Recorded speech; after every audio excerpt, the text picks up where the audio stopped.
armando cosas, de que estaban... Nosotros lo que hicimos fue hablar con las autoridades y con la última persona que hablamos fue con el gobernador y le contamos al gobernador lo que nosotros pensábamos podía ocurrir y la información que teníamos. Podía ocurrir el 23. con el anuncio de que Guaidó iba a cruzar la frontera. No, con lo que se estaba organizando el 23 de febrero. ¿Cierto? Nosotros íbamos a... Es el concierto, es lo que nos están oyendo, el gran concierto que hubo en la frontera. Le compartimos al gobernador esto, como nos correspondía, y le llamamos la atención en la necesidad que había de tomar medidas y de no dejarse llevar por esa euforia que había en la región, sobre todo desde el gobierno nacional, en fin, y gobiernos internacionales, de otros países. Ese día nosotros recibimos unas llamadas de alguna comunidad en donde nosotros hacemos presencia, a decirnos que había unas familias que no tenían con qué comer y que estaban encerradas todo el día. Y entonces yo recibí esa llamada y yo les decía, bueno, pero ¿por qué? ¿Qué es lo que pasa? No, es que los rastrojos no dejan salir a la gente de sus casas. No, pero ¿cómo así que no dejan salir a la gente de sus casas? Sí, no están dejando salir y hay unas familias que no compraron el mercado de hoy y no tienen con qué comer. Nosotros seguimos monitoreando la situación, por supuesto que eso no le dimos mucha importancia, porque estaban otras cosas ahí, incluso más complejas que esas.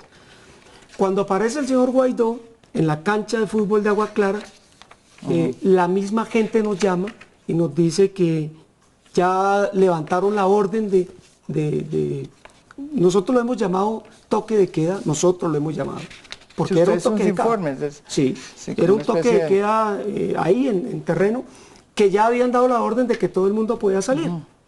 Entonces, bueno, pero ¿y qué fue lo que pasó entonces? No es que ya pasó la caravana de Guaidó. No, pero ¿cómo así? No, sí, es que pasó la caravana de Guaidó y nos tenían encerrados. Por eso era que no nos dejaban salir. Nosotros conocemos bien esta zona, María Jimena, y esta es una zona... En el año 2002, el Iguano la utilizó como un centro de tortura. La finca por donde entraron ellos, que es el Paraíso, es una finca que es de narcotraficantes aún hoy en día. Y por esa finca sacan la droga, parte de la droga que sale del Catatumbo. Nosotros hicimos un informe del 2009, se llama Tantas vidas arrebatadas, lo publicamos, acerca de la desaparición forzada. Esa finca es una finca que le hemos denunciado cientos de veces, hay fosas comunes y hay un cementerio clandestino utilizado por Jorge Iván Laverde cuando él estaba en las autodefensas. Ese fue el camino que ellos tomaron. Entonces nosotros, al conocer como nadie ese territorio, nos dimos en la tarea de avanzar, de verificar. Luego, por supuesto que hace poco, alguien nos dice, necesitamos que nos digan si estos tipos son o no rastrojos o paramilitares. Y por supuesto, al ver nosotros la foto inmediatamente, reconocimos a alias el menor y alias el brother. Ver a una persona armada no asombra, ¿ok? El paso de Juan Guaidó hacia Cúcuta para el tema del concierto y de la ayuda humanitaria el día 23 de febrero tenía un operativo que no estaba más bien planificado por agentes y factores políticos de oposición que hacen vida en ese sector y hacen vida también de la mano de todos estos delincuentes, porque si tú, así como el toque de queda fue para ciudadanos en ese momento, como necesito pasar entre la frontera de Siria e Israel, vas a encontrar armas, vas a encontrar paramilitares.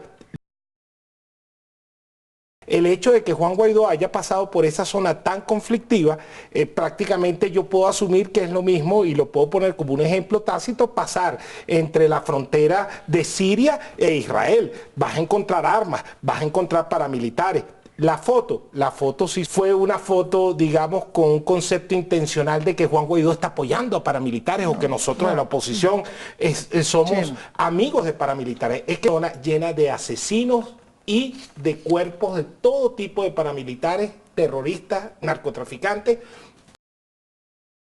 La prioridad fuera en ese momento pasar la frontera, si la prioridad fuera en ese momento la operación humanitaria y el concierto, no se pueden dar el lujo ni siquiera por las curvas de tomarse fotos, ni siquiera eso, porque el riesgo que está corriendo Colombia con la posición que está asumiendo frente a Venezuela es tan alto. Colombia se está quedando cada vez más solo en ese apoyo a la oposición venezolana, que si la oposición venezolana flaquea, además flaquea el mismo día en el que invocan el TIAR, Además, ese fue el mismo día. Ese es el mismo día que se da a conocer la información. Bueno, no, entonces, no flaqueamos pues ese día. Se supone que las fotos las utilizan para darnos un golpe. Que ojo, que iba... El Espíritu Santo no, porque es que la foto sí se la tomó. Pero hubo dinero de por medio. Ahí hubo dinero, ahí buscaron fórmulas de que esa foto apareciera. Eso es una cuestión de buscar por favor, no nos conocemos. No, por favor, usted no puede venir a hablar acá de cosas que no conoce. No, yo no estoy hablando de usted. Bueno, entonces aclare. Pero entonces aclare, porque aquí estamos poniendo la cara. La gente que le hizo llegar a usted esa foto estaba buscando una intención y la intención pero ojo con eso, porque usted sabe cómo es esa frontera. Si usted hace un señalamiento así, están acostumbrados a eso, a señalar, a satanizar a todo para esconder la realidad. Para su vida. Yo me disculpo, pero yo no era con usted lo que yo decía. Bueno, exacto, muy bien. Que independientemente del proceso, el resultado es un resultado evidente, y es que hoy hay fotos del jefe de la oposición venezolana, presidente de facto para muchos países del mundo, con un grupo armado ilegal. Yo me pregunto qué hubiese pasado si la foto hubiese sido de Maduro con Iván Márquez, y si hubiésemos tenido el mismo tipo de reacción de decir, como el presidente dice, independientemente de las fotos, como si las fotos fueran un accesorio. No son un accesorio. Yo creo que esa es una discusión que hay que dar. Creo que no se puede.